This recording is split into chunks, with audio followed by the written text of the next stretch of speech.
Hello, everyone. This is Victor again with Rita.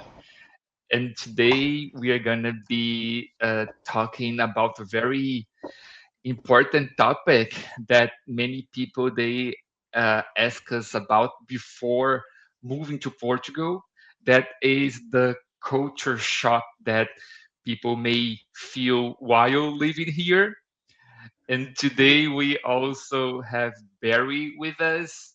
Barry, if you wouldn't mind, Barry, could you please introduce yourself and maybe tell us something about the reasons why you decided to move to Portugal? So just we have a better uh, understanding about your specific case. Sure. My name is Barry Friedman. I should have typed that in because I see you both have your last names there. That would have been nice. Name is Barry Friedman. I'm from New York. Live in Oklahoma the last 20, 30 years of my life. Moved to Portugal in February of 2025 for a reason a lot of people come to Portugal from America. It was just a good time for me. The adventure, the money was okay, and of course, there was America, which was just sort of unraveling. But politically, it wasn't enough to come here. It was part of the reason to come here, and it was a long process. But it was, for me anyway, as Rita knows and as Victor knows, pretty smooth process. And here's a plug for Viv. It was a smooth process because you guys made it a smooth process. But the process, interesting, even when it's smooth, is also maddening. So that's part of the frustration. Part of the culture shock, we can get into that later. But I've been here about a year. My year anniversary will be in 2 weeks. And when Rita asked about culture shock, I thought it'd be a great time to talk about that because to me, the culture shock is really not that great if it's what you want to do. That may sound simplistic, but it's true that if you want to leave America, and you're not leaving entirely all of America, you're leaving just your particular situation, you're not leaving your family, it's still there. This is the adventure, and you want an adventure to be something of a culture shock. You also want an adventure um, to give you some tether, some line back to your past. And so for me, this was actually a very good move, very smart move. And like a lot of people who come here, I have not met anybody, including myself, who ever regretted doing this. I hope that's the answer you wanted and short enough, but that's actually why I'm here now. Essentially because I could come and it was possible and it worked. I think that's an interesting perspective, um, kind of like welcoming culture shock, right? And it makes sense. I mean, you're making the move, so you want to experience something different. I think there are different ways to approach culture shock, right? So I think that's interesting. And thank you for that. Okay, Victor, what do you want to start with? Um, I mean, there's I so can many start things if we you can want. talk about. Yeah, if Yeah. you want to, you can go ahead. Yeah. Well, I mean, it's first of all, it's very different. Uh, Immigrating is very different from visiting a country, right? It's completely different. You can experience a little bit of culture shock while going on holiday, but when you're living, that's when you're going to realize the small details and things that are going to be interesting to you, right? I can start with something very silly. I've been here in uh, Portugal for almost 7 years, and I probably spent about a year going into rooms or bathrooms and being like, where is the light switch? I would close the door and be like, where's the light switch? Because here, the light switch is always on the outside, right, of the door. This is very, like, not very profound, but it's one of those things you have to get used to. I don't know, did you experience that too? Yeah, but it's funny because a lot of that was part of the adventure, and that type of culture shock lasts about a second because most of the Yeah, bathrooms now, you walk in and the light automatically comes yeah, on. What hit me about the culture shock, and this is just really bad American arrogance and self-centeredness, and we won the war. and how dare the rest of the world catch up with us. But when you go to supermarkets here, when you go shopping here, and you look and you say, wait a minute, they have cereal, and they have clothes, and they have bank Oh, machines, and it's one of these things where we're not the only country that knows how to survive. And so if your biggest culture shock is, oh my God, in America, there are 47 kinds of cereal, and here there are 12. That's the allowance you have to make. If you want to bitch about the bureaucracy here, which everybody does, and maybe rightfully so, the difference between bureaucracy here and America, other than the language, is it may be really bad here, but if Americans were honest, it's well staffed. You walk into a government office, every one of those aisles is somebody's there, perhaps not answering your question, but they're there. So bureaucracy is bureaucracy. Part of the bureaucracy and the problems with bureaucracy is just part of the problem is Americans feel entitled and I'm here, so how dare this paperwork not be enough yeah, when in fact paperwork is not enough. And so part of the culture shock is sort of entitlement. And the other thing is there's a great story about a baseball player named Albert Pujols who signed a contract with a team for $250 million over 10 years. And the team he was leaving offered him $230 million over 10 years. And it hit me that anything you can buy for 250 million, you can buy for 230 million. There's something else going on about him wanting to move to that new team. So when you move to Portugal or anywhere, there's something else going on other than cereal and other than bureaucracy and other than yeah, money and other than language. And yeah, that's the thing about culture shock. You know, when you go away to college, you're really not sure what you're getting into.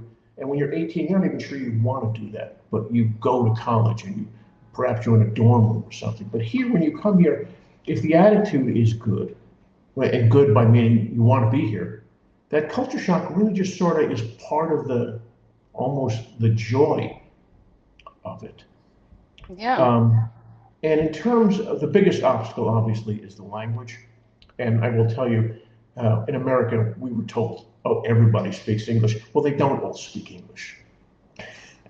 And they didn't tell us about the Brazilian Portuguese divide, about which Portuguese do you want to speak, right? But like anything, unless you're 6 years old and learn language then, you're not going to get it all at 50 or 60. So you make allowances, you start pointing, you start going, okay, I need the word for cake, I need the word for store, I need the word for help. And you sort of manage, and people here either A will help you or B won't help you, in part because they want to speak English to you. So you Yeah, try to speak Portuguese to them, they speak Portuguese back to you. The other thing I would say about this culture shock is the expat groups. That if you come to Portugal and spend your time with an expat group, you're sort of defeating the purpose. I don't want to sit in Coimbra and talk to people about the Los Angeles Lakers. I didn't come here to bemoan how I'm not in America anymore. And so I think right. people who come here, if they're looking for just a new experience in life or another experience in life, the culture shock again is part of that enjoyment. It's part of the reason you're here. That's a really good attitude. Victor, tell me what you think. Like your first I year here. Like, yeah, Barry, I agree with you when you say that the differences that you may find in this new place are something to uh, be happy about. You know, the exploring stage. Um, I also, I mean, it was not as easy as people may think for Brazilians to come to Portugal, and good one of the point. reasons, as Good yeah, point. as you mentioned, is the language barrier. Uh, but yeah, I like the exploration. I like the getting to know how things work in this new place, despite sometimes it's not as straightforward as I would like to. I'm not gonna lie. But yeah, I also I agree with your point of view. Yeah.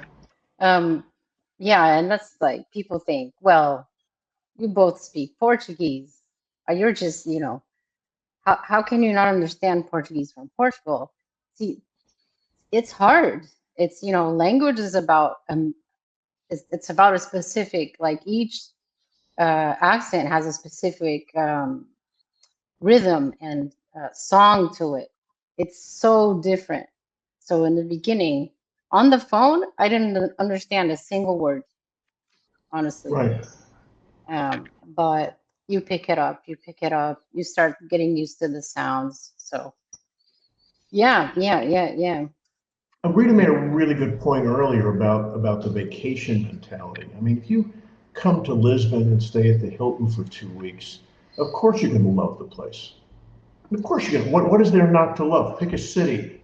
Oh my God, I love Oslo. No, you love the Hyatt is what you love. You love the Hilton is what you love. And so when you actually come to a place like, and I live in Queenborough, is you get an apartment, you get a house, and then you start walking around, and you go to grocery stores, and you do laundry, and you find a place to eat, and you pay bills, and there is this sense every day or so, and it's less as it comes on, that you walk on the streets and you go, I'm in Portugal, and you stop for a minute. That this is not America anymore, and that's sort of the biggest culture shock, and it's almost self-congratulations. And look at me, I did this. Yeah. Um, Once you get over that, or you don't really want to get over it, you don't want to take it for granted that you're in Portugal. I mean, I have people tell me out of nowhere, they'll just call and say, hey, you won. And there is that sense of winning when you actually accomplish this. As for the language, I like a lot of people, I started with the language apps, and you learn some words and you learn the days of the week and the numbers. But then you realize there's no scenario that is going to teach me what I need to know. It has to be absorbed. Rita's right. It just has to sort of come to you, because otherwise you'll learn how to say, my grandmother is 70 and she's still skiing, which I'm never going to actually say in my life. What I'm going to Right. say in my life is, I'd like a Diet Coke and a baguette. That's what I need to say. Yeah. And so that's what you will learn to say. That's your world. And also, as Rita says, when you talk on the phone, I mean, I practiced words my whole day before I see somebody. And I know I'm about to say this correctly. I'm going to say it wrong, but I'm going to say, que bon verte. It's good to see you. How do I do it, right? Que bon verte. Good, good. And I say it, and people look at me, and I go, I know I said it. And I'll say it again. And they'll look at me going, what did I do wrong? And I'll check. No, que bon verte. And they'll look at me and say, it's good to see you too. But you speak English. Yeah, they speak English back instead I of don't like to speak English. So I do think the frustration with the culture shock is just this notion that, and again, it may be American. I don't know how Europeans feel when they come here, but the American frustration is things should go smoothly, and they should go smoothly in part because I want to come, and I have money, or I have some skill, or I need to come. And the arrogance is just not knowing that the Portuguese, like any country, like Americans, have a certain rhythm and a certain protocol to doing this. And so once we Americans understand that this is not about us, they don't need us as much as we need them. yeah. That's maybe the biggest change for Americans, is that we are now want to go places, and these places we want to go are a little ambivalent about taking us in. Yeah. It's Uh, weird. I mean, I was just gonna say, like, it's all about what kind of. Sorry to use the very cliche word, but it's all about mindset. So if you're going to immigrate, this is something I always say. You're choosing, you're voluntarily choosing, right, to live in another country. It's your choice. If I'm choosing to live in another country, then I have to learn about this country. I'm not going to take my habits and impose my habits, right? I chose to be here. So, I Right. mean, I should learn the habits, culture, language, try my best, right? I'm not saying like annul everything from my country, but you have to learn how to live here, right? And I think that that's a very good mindset to immigrate, which is, all right, this is going to be a little bit scary. Uh, I'm going to be vulnerable at times, right? Because when you don't know the language, you're vulnerable, and Right. that's a scary feeling, but it's part of it, right? I mean, Yeah. Yeah, there's a modesty that you need to bring here, in part because every 6-year-old in the country speaks better Portuguese than you. yeah, And it's Also, there is important to remember that communication, again, is just one of those things. Unless you're born knowing this language, it's going to be, and that may be the biggest obstacle. But it's also an obstacle if you have ambivalence in coming here. I think nowadays, and you know this obviously better than I, that people who decide to leave America and come here, uh, if they actually get to the point where they call you and sign a contract and start down this process, they don't have ambivalence anymore. Once they decide to do it, am I they're gonna right? do it. Yeah, They're yeah, doing it. Right. The people who don't yeah, do it or think about doing it are the people who want to lose weight on January 1st and make a New Year's resolution. I'm going to lose weight. I'm going to go to Portugal. I'm going to go to Portugal. And then you say, okay, well, that's great. First thing you need is a passport before we can even start the conversation. And they go, oh, okay, well, all right, I got to go do that. You know they're not serious. They're like people who start a diet on Wednesday and by Saturday they're eating pasta tomatos. I mean, it just, there's no commitment. But once the commitment's there, again, this is not, again, you're not being thrown into something against your will. This is very much your will intended this to happen. yeah, Um, I don't hear a lot of Americans here who complain about being here. And what they complain about is stuff everybody complains about. I mean, I guess the biggest complaint is once they get over the fact that healthcare is so affordable here, they complain about the wait times, for instance, to go see a the doctor. what? Sorry, the The wait times, how long it okay. takes to get it. But if you say to an American, all right, look, you call your cardiologist, I'll call mine here in Portugal, and we'll see who gets in first. There's no American getting to see his cardiologist in for not for a couple of months anyway. So some of that is overrated and overstated also.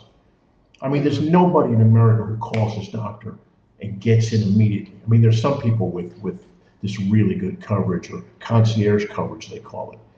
So that's some overstated. Um, and again, if the bottom here in Portugal, the level that you can't drop is higher than America, then maybe the top isn't as great either. Again, if you need 37 different kinds of cereals, you're probably not going to find that. But then Yeah, you realize, you know what, I don't need 37, and I don't need the supermarket to be open 24 hours. I yeah, mean, if I can't get a Diet Coke at 10 o'clock at night, I guess I'll just have to wait till the morning.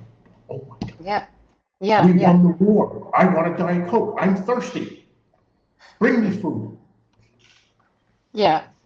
What there were we is gonna say, Victor?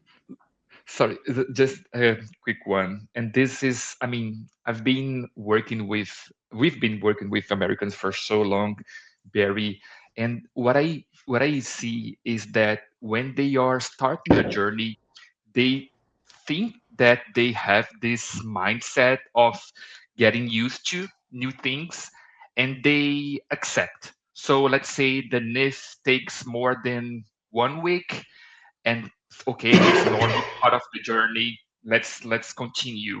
And then we go to the bank stage. It takes 3 4 weeks for the bank account to be created, and then they start getting a little bit upset, but it's okay, it's part of the process, Yeah, let's do it. yeah, But the more and more things are coming to place, it's they true. start getting anxious, frustrated, and there Yeah. is one stage where they just explode.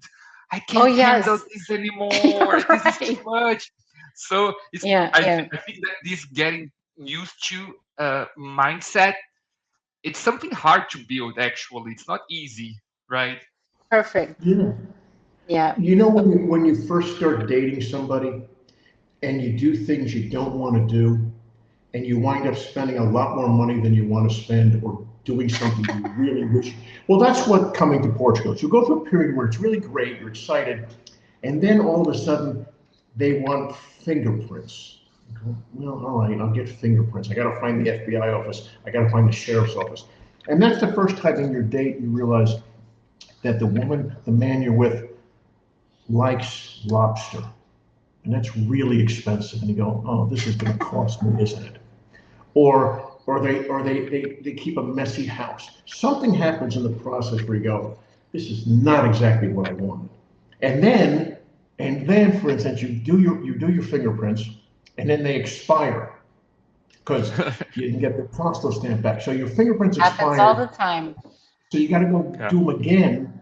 Well, in dating, that's like finding out I brought you lobster, but you don't like that lobster. You're kidding me, right? And you have to go get another lobster. And so that's the frustration. It's like any relationship. When you start with Portugal, it's great at first. I mean, it's usually great Yeah. at first. And then you'll hit a snag, and you'll wind up spending money you probably don't have to spend, and you'll be inefficient in doing things you don't have to do, and you'll over prepare and you'll under prepare. But like any relationship, you just get some of it wrong. But like any relationship, if you find somebody, go like, this is going to be worth it at some point. I Yeah. mean, I can't tell you the frustration when um, I was right in the middle of the changeover from bringing them a sealed envelope with my fingerprints to having to get the apostle stamp. I signed up for the sealed envelope. They changed in the middle of it, Yeah. and they wouldn't grandfather me back in until, luckily, they just did. They said, okay, Yeah. we'll let you in. Right? So that was frustrating. But I thought, wait a minute. So if I can get the apostle stamp in time, I'll go over as a tourist. I'll come back when it's ready, and then I'll go back with my visa stamped. And I thought to myself, even then I knew this is going to be a round trip or two round trip airfares I don't want to spend. But I'll be in Portugal. What are we talking about? It's Yeah. an extra plane trip. Or it's a lease. That's sort of the price of doing business. So that frustration, those culture shock, which is sort of the same thing really, is really welcome because you want to do this. I mean, can't do this because it's your business, but you could say to somebody at some point, then don't do it. Yeah. Just don't do it. I mean, nobody said this is going to be easy. Nobody said this is going to be, again, you're entitled to be in Portugal because you don't like America anymore. Well, what does Portugal have to do with that? You're a guest. Yeah. Act like it. And, Which again, and you can't say this. I can say it because again, this is how I think Americans will mitigate their frustration and culture shock if they realize, hey, um, I need something from them. Your life doesn't change if I'm not here.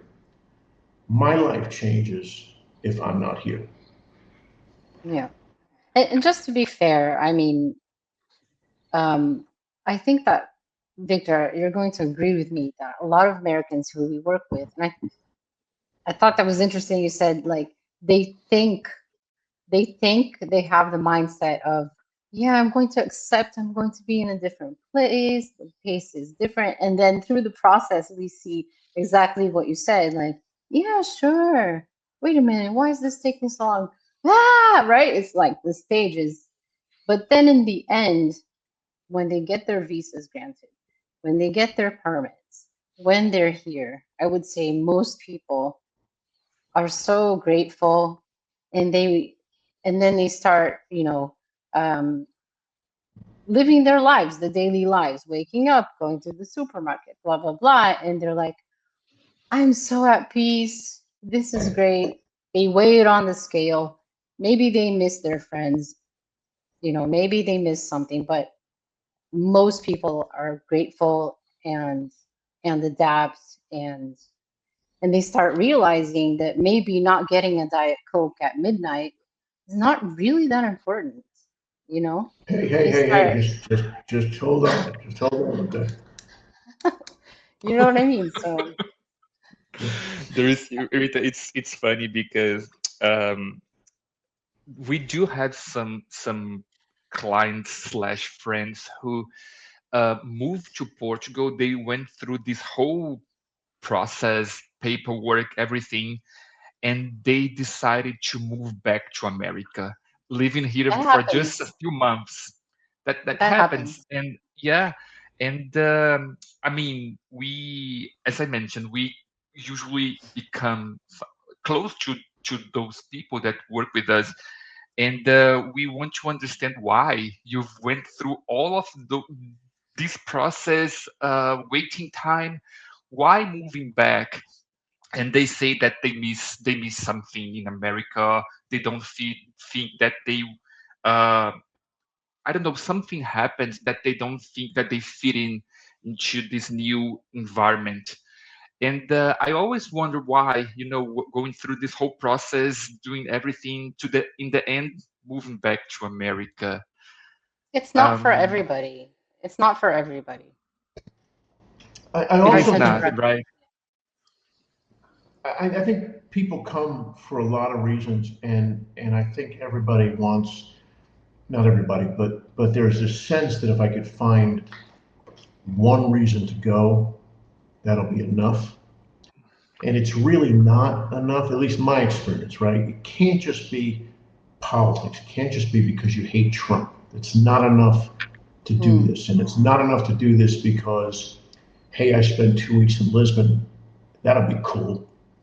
Or whatever you feel about Europe or about Portugal. I mean, you need a bunch of reasons to get here. And if they work, if they line up, and you're lucky, where your health is good and politics and you have a little bit of money and you find an apartment and you find a good immigration attorney. I mean, they all those things, and you find nice people at VFS and IMA. I mean, if all that stuff lines up, then your experience is better, and then of course you're happier about being here. But if you look for that one reason to come, and you come for that one reason, and then you realize, well, wait a minute, I'm going to go back because that reason doesn't matter as much anymore, or I'm immune to that reason, or it didn't bother me as much. Or again, if you come here and you spend all your time at expat meetings talking to Americans about America, and all your time on Facebook reading about America, it will feel like you're in America. yeah, Other than yeah. being able to watch the Super Bowl, which you can't do. I mean, there really is not a big difference if you don't sort of give yourself over to your new place. And if you don't give yourself over to your new place, you wonder, why am I in my new place? I don't have any friends. I can't speak the language. I can't get my Diet Coke at 12. Yeah. Why not go back? But if you have the sense of the adventure continuing, and I still don't like Trump, and I'm still in reasonably good health, and I still have some money, and my landlord's getting me a new sofa, this is really working out. So that's where the Yeah. luck comes. If you're lucky, if you do a lot of work to get here, and I'm sure you see clients who just think, okay, I've called Viv Europe, now get me to Portugal. Even with an immigration attorney, you have to stay on top of things. There's still work to be done. Yeah. But there is this sense of either you get the arrogance of people, I'll do it without an immigration attorney. You talk about you're going to say that's where you're going to save $2,000. That's where you decided to save some money. It's not have people who know how to do this for you. Or you hire somebody and think it's like, I'm a writer. And so once you get a book published, you think, okay, I'm done. Again, without marketing your own book and caring about your own book and selling your own book, it's not going to matter. It's the same thing with hiring you people, right? It's like, okay, uh, I remember Matthias, when I sent in my paperwork and it was all in, and we got the email from Washington that they needed that apostille stamp on my fingerprints. And it's crazy. I mean, it's insane, absurd that the State Department has to authorize what the FBI just told you. But okay, so those are the rules. And so I asked Matthias, I go, can we do anything? And he said, pretty honestly, he goes, it's not like we can call somebody in the consulate and go, okay, it's Barry, let him in. I mean, it's not like you can do, if you hire an immigration attorney, your work is over. It's really not. But with one, you can call him and call her, and he or she can tell you, okay, here's what has to happen, and we can't do it. That is the modesty in going, okay, it's out of my hands at this point. I've done everything I can do, but now I need that luck, or I need perseverance to get to the other side of it. I think that's the key word in this is you have to be modest and accept that you're going to run into frustration. In the end, it's going to be good, most probably. Just getting that hook from what you were saying, Barry. I don't know if you know Victor, but Barry has a blog. I recommend it. It's called Coimbra Diaries, and he actually writes about his life and culture shock. Highly recommend it. So, Thank you. Little plug for my diary there. Yeah. It's Barry Friedman at Substack. It's on Substack, yeah. And on Sundays I write this Coimbra diary about, and again, I try to make it more than just language and food, about the people you meet and just some politics about what's going on in the country of Portugal in terms of political and how it compares to what's going on in America, because I do write about politics. But also just this feeling of, I don't want to say winning, but the experience, right? If you come to Portugal and you make it here, and let's say you are retired, fill in the blank. So I'm a retired writer, although I still write. But if I tell people when asked, what do you do? I'm a writer in Portugal. That sounds pretty cool. Mm-hmm. And so when people say, what do you do? Well, I'm retired in Portugal, whatever you do. That's sort of the goal, to be that person in the conversation. I live in Portugal now. Oh my God, how'd you do that? Well, can I do that?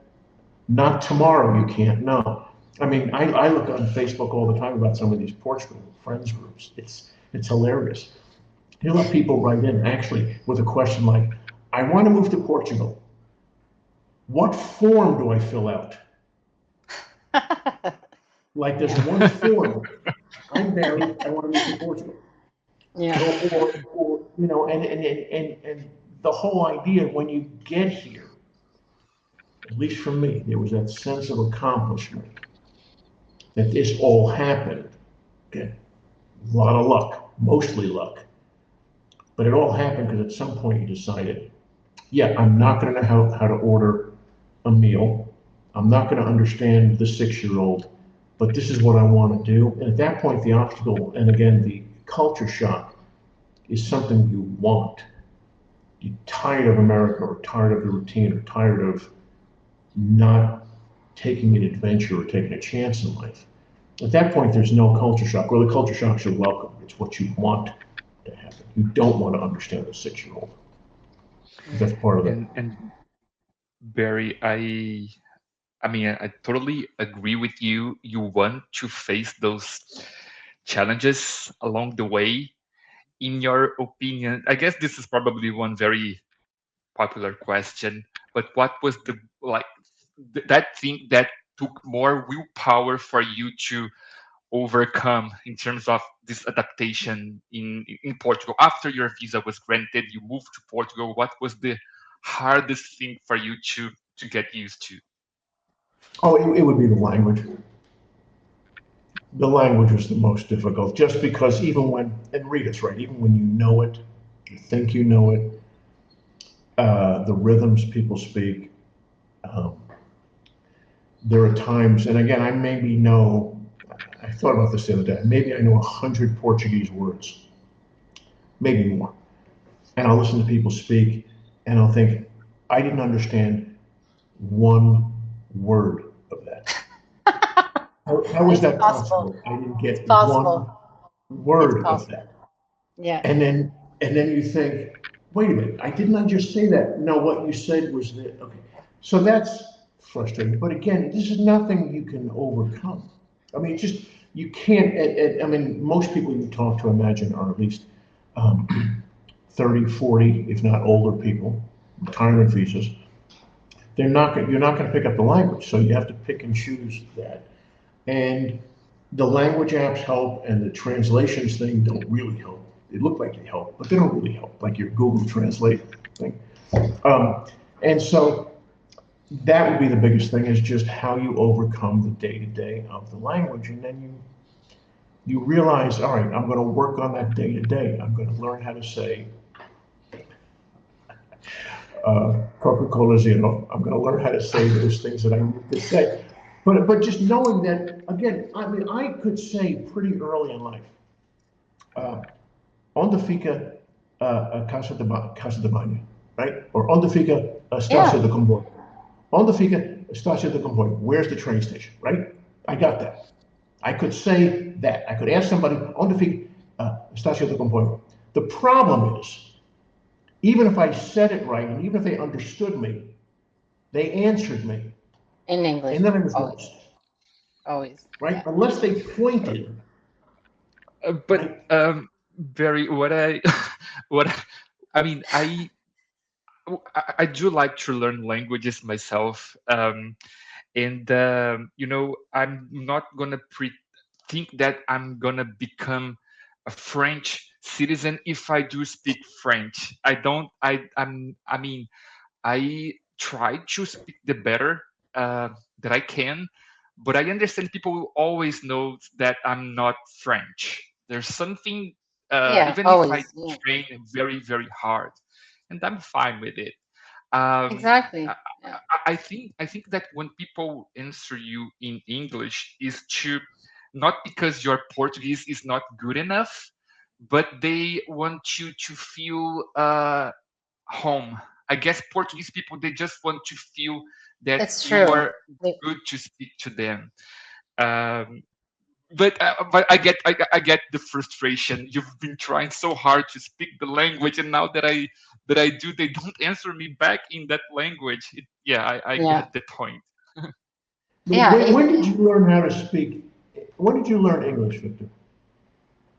In I guess through I don't really, there was no specific moment where I decided to speak English, but in Brazil, I mean, since I was a child, I was you know, uh, listening to people speaking. I did some courses, for sure, but unlike Portuguese, you hear people You hear it. speaking English all the Right. time, so you consume the content on a daily basis. Music, That's music, yeah. movies, right? Yeah. Yeah. Yeah, I did some courses, yes. Yeah. And Rita, same with you? I mean, you didn't start learning. I mean, to be able to carry on a conversation with you two in Portuguese, the way you're doing it with me in English, would be a goal. I can't ever imagine speaking Portuguese as well as you two are speaking English right now. Ever. Yeah. Well, I in my mean, if case, you, yeah. Sorry. if you had a piece of cake right now, you'd go, oh, bolo, and I'd feel like, oh, look, we're speaking Portuguese. But I could never carry on a conversation. But I think it says something about, um, I think it says something about other cultures and countries that, in America, you don't have to learn any other language but English. You get by. In fact, we get annoyed if we call some store and we're told for English press 1, for Spanish press 2.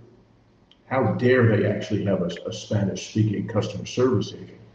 Well, here there's no stigma about learning different languages. No. In fact, you want to learn different. We don't have that in America. And again, we don't have that in America, I think, because we feel like we don't need to have that in America. We won the war. So, we'll speak Portuguese with an English accent. That'll do it. That's all we need, is for us to say car with an English accent.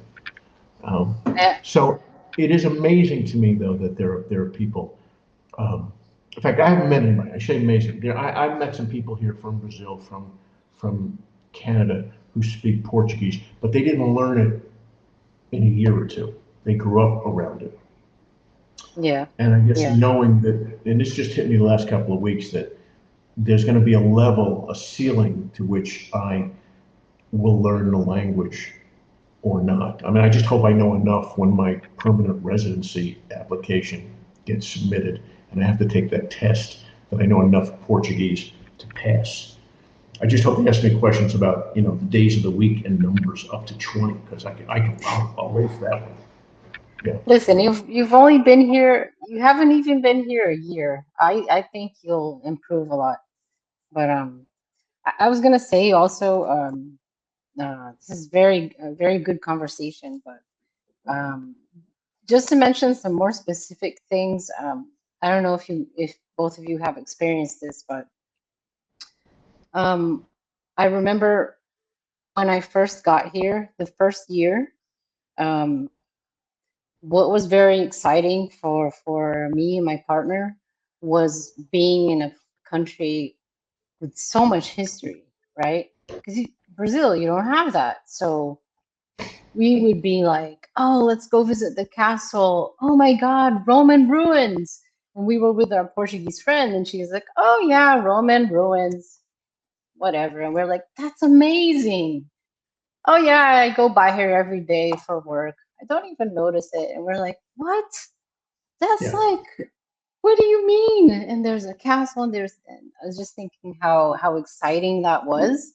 And we meet a lot of expats, Victor, and I've seen many Americans like, oh, look at the streets and the cobblestones, and that's very stimulating, at least for me. And I don't know if for both of you how you felt about being surrounded by history.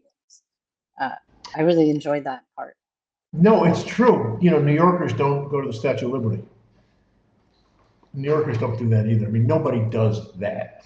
So I hear you, but I think there's um, one of the things that I always thought would be cool is if America had European train access and train travel.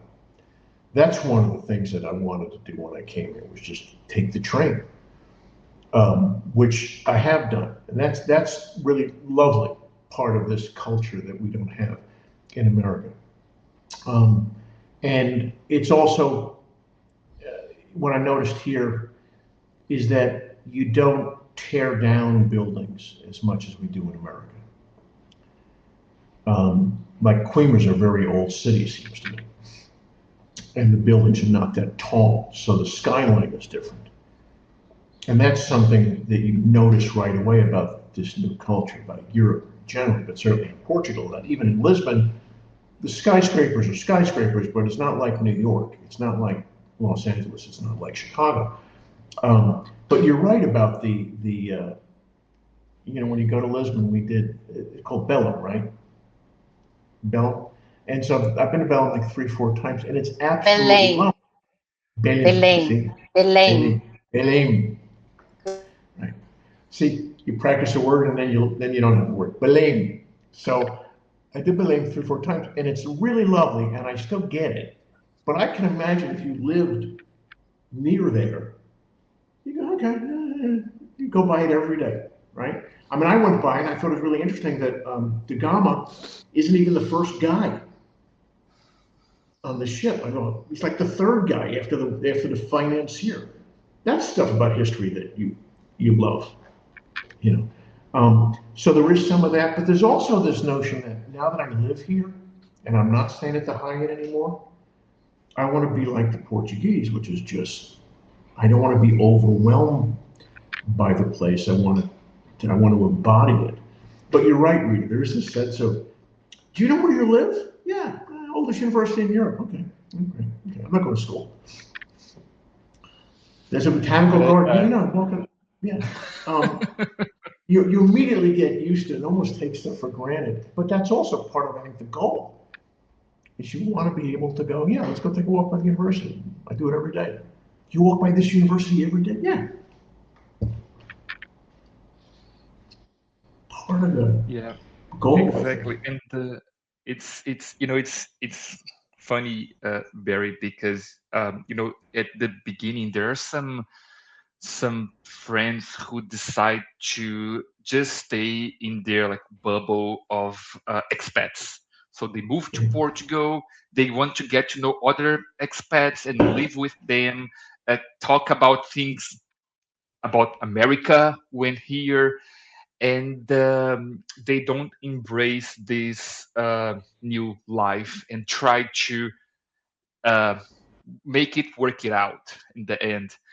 And you were taking the more difficult road of trying to learn the language, getting to know places, and that's really nice from you. I just as you mentioned, Rita, I did get overwhelmed by the fact that I there was so much to see, and I really tried to make Portuguese friends. When I came here, my goal was to make Portuguese friends, get to know them, and for that to take place, I was hired to work in some Portuguese companies.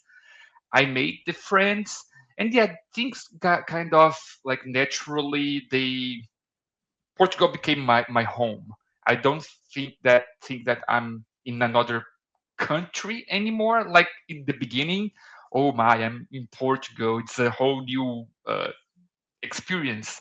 It is not like this anymore because in the beginning I tried to really get into the Portuguese thing. So it's good that you're following the same route, Barry. No, because I can tell you one thing: there are some people that only decide to start learning Portuguese 3 months before the test, That's the true. That's true. to get the permit here. And you are doing since you've, I mean, moved to Portugal. You're doing a good job. It's my people who like go through this is really weird. People who go through weight reduction surgery and they go like they have a staple in their stomachs.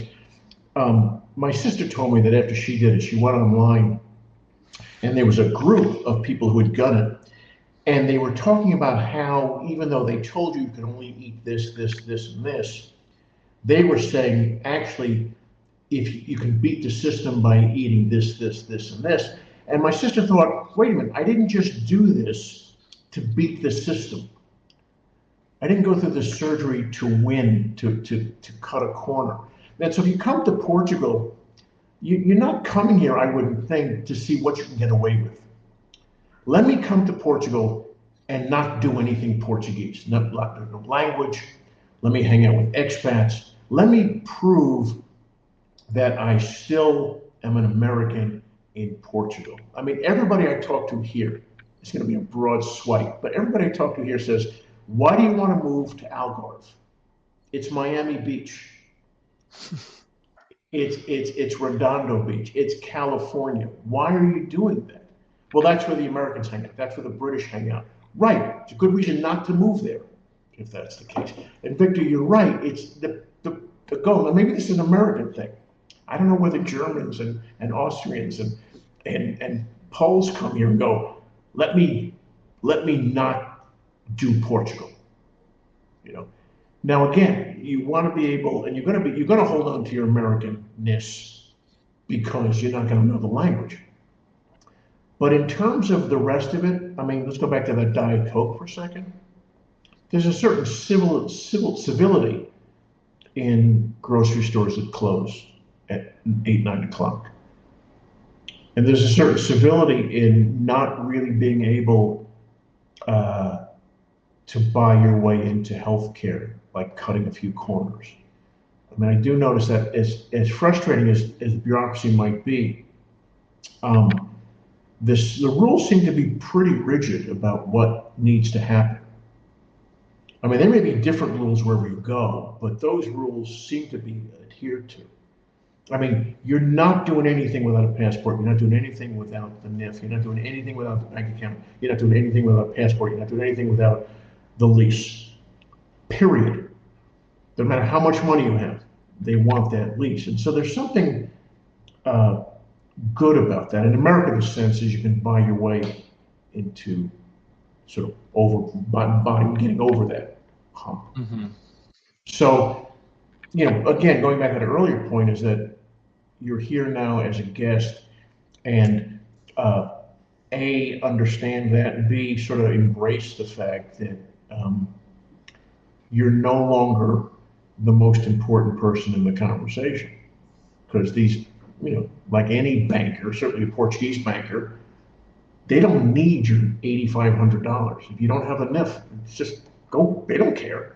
Then their life isn't going to change.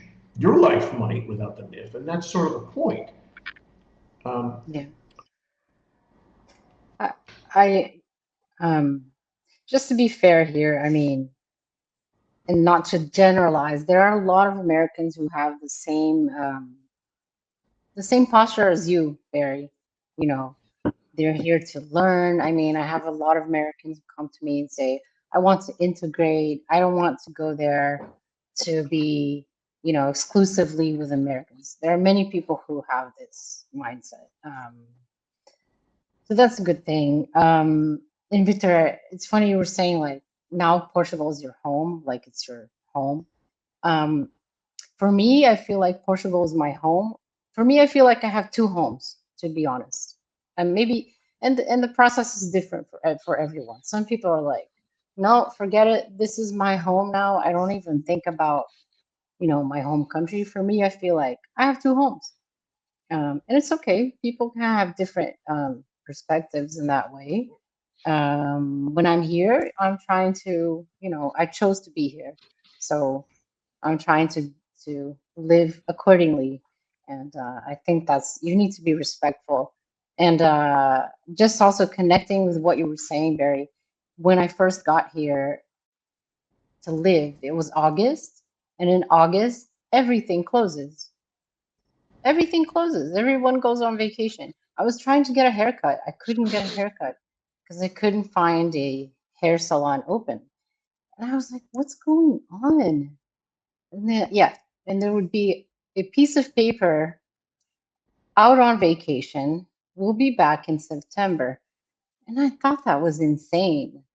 And then later I was like, that's actually really cool. They value vacation time over money, money, money. And that's so you kind of start changing.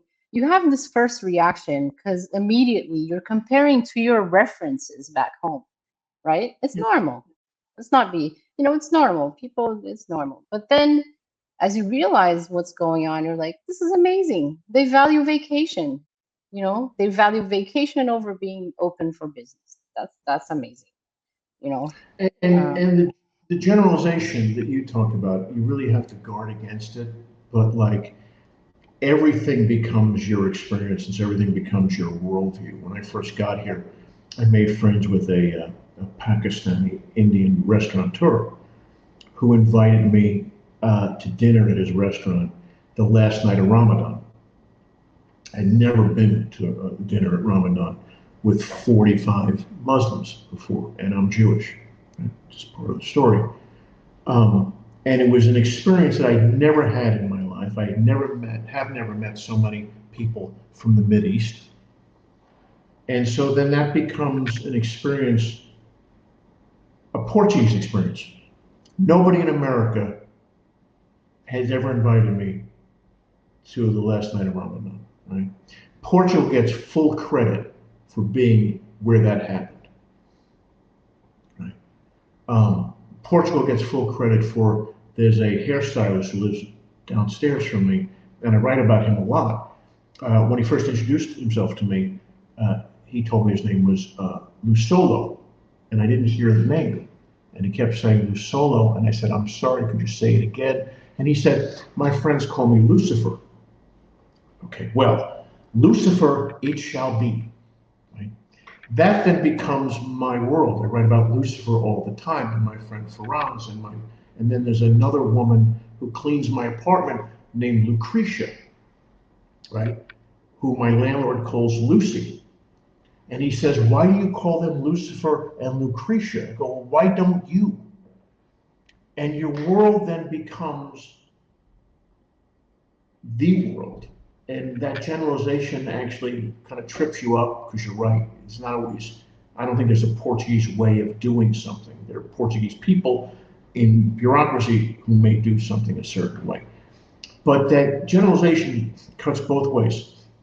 And if you open yourself up to Portuguese as much as you can and give up the fact that you being the sole American at a dinner with 45, sole Jewish American at a dinner of 45 Muslims the last night of Ramadan, that only happens because I'm here.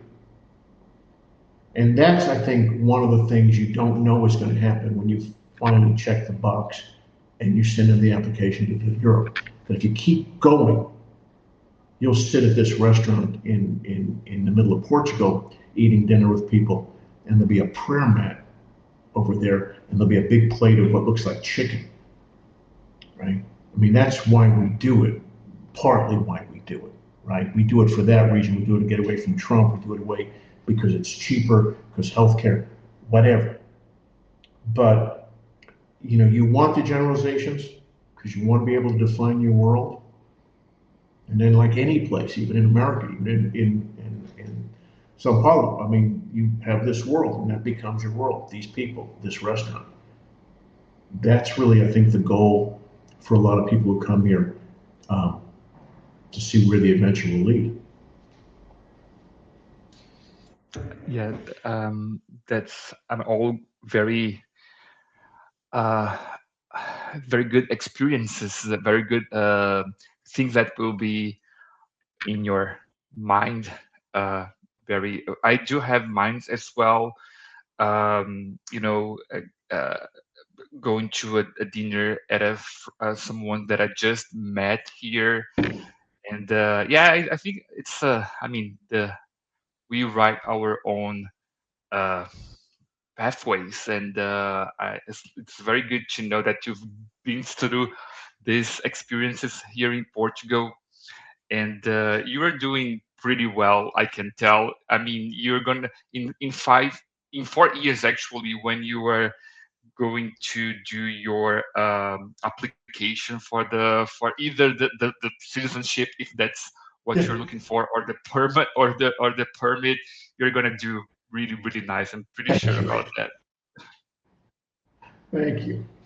And again, I don't want to do this because I'm hitting it with you two, but this doesn't happen without you two and Matthias. It just does not happen, period. There again, that American arrogance, I'll just do it on my own. Okay. I mean, you know, that's part of the thing of like, I don't need people who know how to do this. When I got I went to my IMA appointment, and I had everything in duplicate, and I could see her going through the paperwork, and I thought, okay, this is going to work. This is going to work. She starts stamping things. Like, oh my God, this is actually going to happen. I can write Matthias and say, hey, I got it. And then I went to pay the 182 euro, and I gave her, and the card was declined. And then it was declined again, and another card was declined again. This is really weird. And come to find out, the card was declined because at that moment, IMA decided they were only taking debit cards from Portuguese authorized banks. Nowhere was that written. They just decided the week beforehand. And I think they stopped doing that. But for that week, you could just use a debit card. Now, Matthias didn't know that. Nobody knew that. I just happened to have a debit card on me, right? So I came back, told Matthias, hey, tell your clients, bring a debit card. They go to the IMA, right? I don't know how long it went on. But if you don't have a Matthias, if you don't have a Vic, if you don't have a Rita, and you do this all by yourself, you're going to walk into IMA without a debit card from an authorized Portuguese bank? That's part of we'll say it again, part of the modesty of, I cannot do this alone. I can't kind of bum rush my way into Portugal. And those experiences remind you how much luck you have, that preparation, almost the obsession. And I think when people decide to do this, After the initial, okay, I'm going to lose weight now. I'm going to lose weight now. Then you have to clear the cookies out of the apartment. And so I'm going to do this now. And so if Victor or Rita or Matthias write and say, all right, I need you to go get your fingerprints again. Okay, I will go make another trip to the sheriff's office in Tulsa, Oklahoma, and get my fingerprints again. Because again, at the end of the day, a year and a half later, I'll be sitting with Muslims at Ramadan having dinner. Well, Then the obstacles and the culture shock don't really matter. well, thank you for that. And we're very.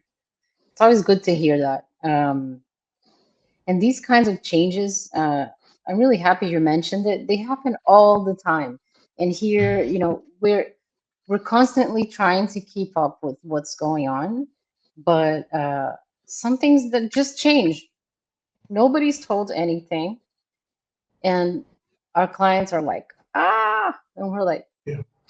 we're trying to be on top of it, but um, of course it's going to sound biased, but I really think that if someone has the money to invest in getting help, it's going to make the process a lot easier. Um, yeah, um, that's it. Do you want to wrap up, Victor, or? Yeah, no, I mean, it was a really, really good talk. We are already 1 hour talking about this topic, and there's I, so much more to talk about, I especially Yeah, apologize. with a I really with a feel nice that. guest. No, no, especially with that a was nice guest like wonderful. Barry. Yeah, That was very really, good. really appreciate Barry, you for being here, and thank you a lot for sharing your experiences with us. The fact that you are really willing to adapt. This is very, I mean, so good to hear from an American that people, you were trying, right? You were trying, and I can tell you, Barry, that when starting working in this business, I had a misconception about Americans, and I can tell this now Oops, because it oops. Just a it miscon. really. But What was the you misconception? you no, that you just mentioned that you sometimes think that things should adapt to their needs when it's not always like this. We, as Rita mentioned, you were not the first one who has this um, will to uh, really fit into the new society, to the new you know experience that you're gonna face here. And because most of our clients, I can tell you that they at least nowadays they I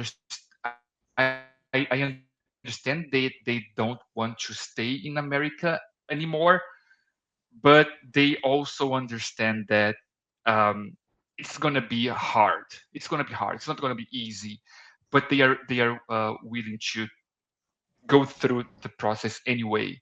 So yeah, I mean, uh, just You when I start the and business, that was this view about Americans that I don't have anymore. hey, I mean, uh, it's like stereotypes, right? There's a Brazilian stereotype. You know the stereotype, right, Yeah. Victor? Brazilians like samba and soccer. They're happy. It's not, and eh, the stereotype exists, but there's so much more, right? And that's what we see here. And I think like a lot of people come with that same mindset, Barry, but you're doing a really good job in actually practicing what you're preaching, right? So that's difficult. Um, and I'm not going to be harsh on there's some people who come with families and maybe they need to have a little bit of an expat group or a mix of both. You can't be too, let's not be too like judgmental, right? People need are different. The only thing that I think is bad, and this happens with Brazilians too, is you come here, I only have Brazilian friends, I go to Brazilian events. Oh, in Brazil, it's not like this. in Brazil, it's not. You're not in Brazil, man. You know, like if you Yeah. keep comparing. So this happens with everybody. I was gonna say also, listen, I can keep talking about this the whole day, but I was gonna say also, one thing that I noticed is after you're here for a while, I don't know if you have the same thing, Victor, and you go back to Brazil, you notice things that you didn't. So what happened to me is I noticed like we're so loud. We are so loud. You go to a restaurant, it's like rah, people are, and I didn't have that perception when I lived there. I was like, yeah, whatever. And then you come back here and you go to a restaurant, and it's like some places are I loud, yeah, other places I aren't. Yeah, and Rita, I also that if you, let's say you're 50 or 60 and decide to do this, you spend 60 years in one place and then 8 months in another, no matter how comfortable you are in that other place for 8 months, you have 60 years of memories kind of hitting you in the Of head course. and 8 months here. And so there is that, um, you want to pinch yourself and go, listen, I can't believe I'm actually walking. The ground feels like the ground, but I'm in Portugal. You look on a map, it's the size of New Jersey. I'm in Portugal.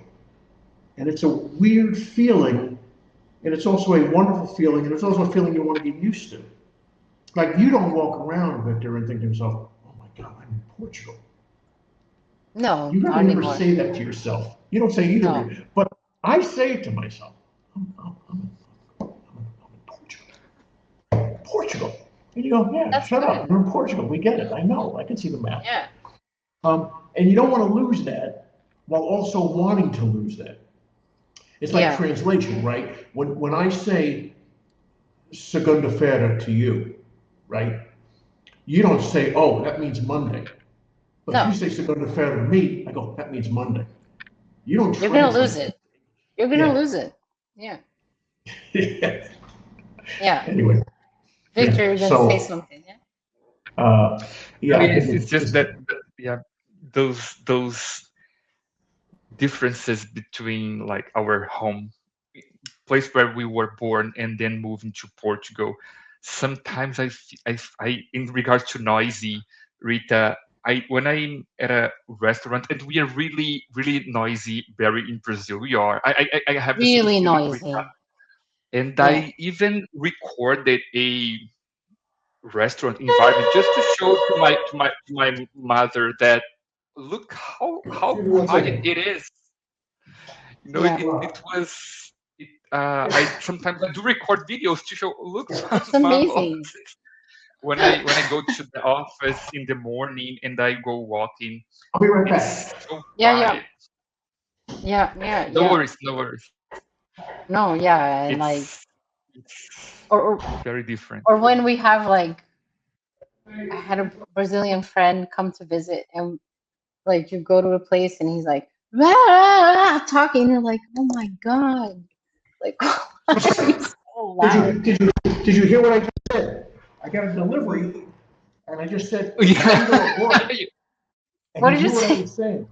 Descendo agora, I'm coming down now, right? That's what I said. Oh Nice. yes. Yes. Yes. Yes. Good. Good. Good. Yeah. Real Yeah. life Yeah. Portuguese right here. Yeah. Yeah. Descendo Yeah. agora. But this is another thing, Barry, that I had to get used to receive those packages home.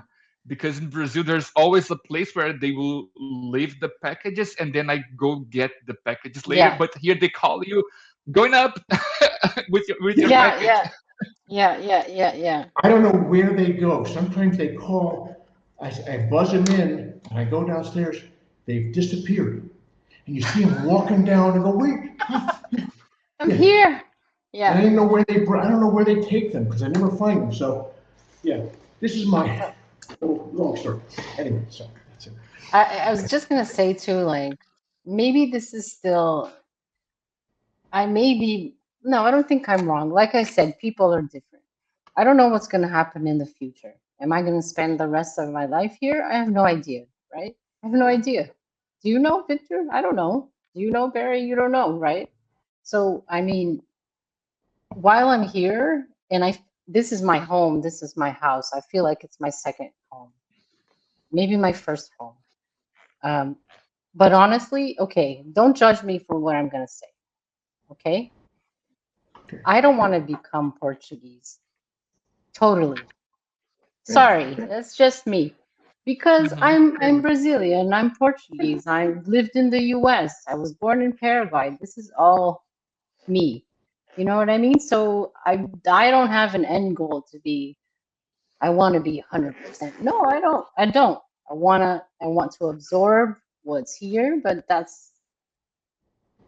I'm never going I to agree. sing the Portuguese national anthem. I'm sorry. I'm not. You can edit this out, okay? But I'm not. No, no, no, no. I won't. I won't.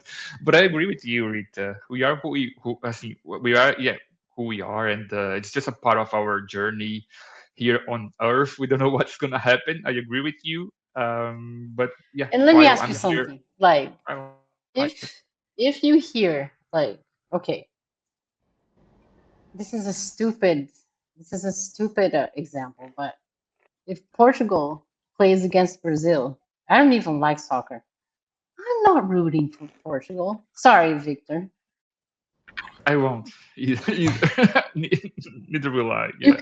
you can edit this out, but that's what I mean. You absorb things, but you keep things. Okay, that's all I mean. Okay. Yeah, I agree.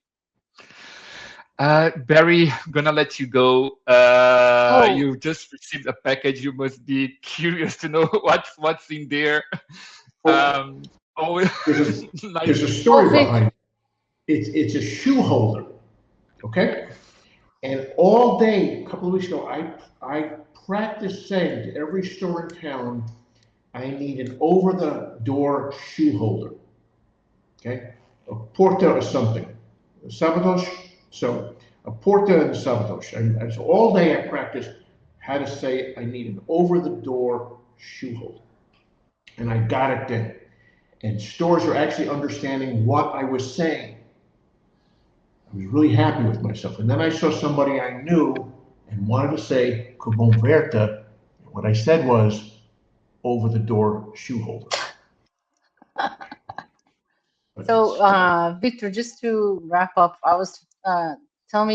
tell Barry what you were saying about the NIS and what's possible and what's your opinion. What Yeah, Mateo said. Okay. we of course we can edit anything we think is relevant, but just for the nice Barry, what happens is let me okay. So you don't need it right away. Rita mentioned that you were gonna be renewing your permit next year, right. and What actually, month, Barry, Barry? Well, May. when? May. Okay. May. May you come to us, Barry. We are gonna, of course, we are gonna be helping you get your NIS. I just wouldn't get it now because if you do it now, there is nothing you can use your NIS while you were living here. It's just another number you are gonna be carrying with you, and we never know the requirements for any you know uh, activity uh, uh, if we are way before the activity because The those things can change. repercussions.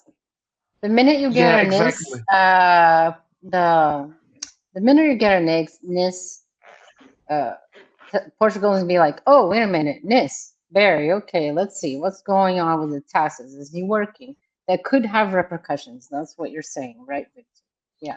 Yeah. Exactly. And also the in 1 year the requirements can change for you to renew the permit. Maybe there's no need to have a NIS anymore and you're going to get it just because you think that that will be necessary in your renewal. And NIS specifically is one of those documents that keep changing. So now it's required for you to have a NIS to renew. And the day after it's not required anymore. So I just would wait for like maybe 3 months from your renewal date, and then we go after the NIS if that's required. That's the best approach. Unless you want to work, like Yeah, unless this is yeah. something you want because you want to work in Portugal. It's not No, I something. just, because I keep reading online that IMA is requiring it during the permanent residency status application. But I'll wait till next January to start the process if you'd like me to do that. It's Yeah, better. Yeah, okay, yeah, yeah, let's do that. Thank you. That's all I need to know. Um, okay, good. yeah. All Very right. can't thank you enough for have spending this time with us. And if you need anything, Barry, you just know, you know how to reach out to us. It will always be a pleasure to Thank help you. you And my, as you've been helping us. good Write seeing you that both. down. Victor said, if you need anything, write it down. Victor says Yeah, anything. Got it. it's in Okay, okay. recording, so there's no Okay. you have I'll proof. need you to write that out for me. Yeah. Okay, okay. Just kidding. Just Okay, kidding. great. Thank you All both. right. All Thank you, right then. guys. Bye bye. You have a nice day. You Bye. too. Bye. Bye-bye.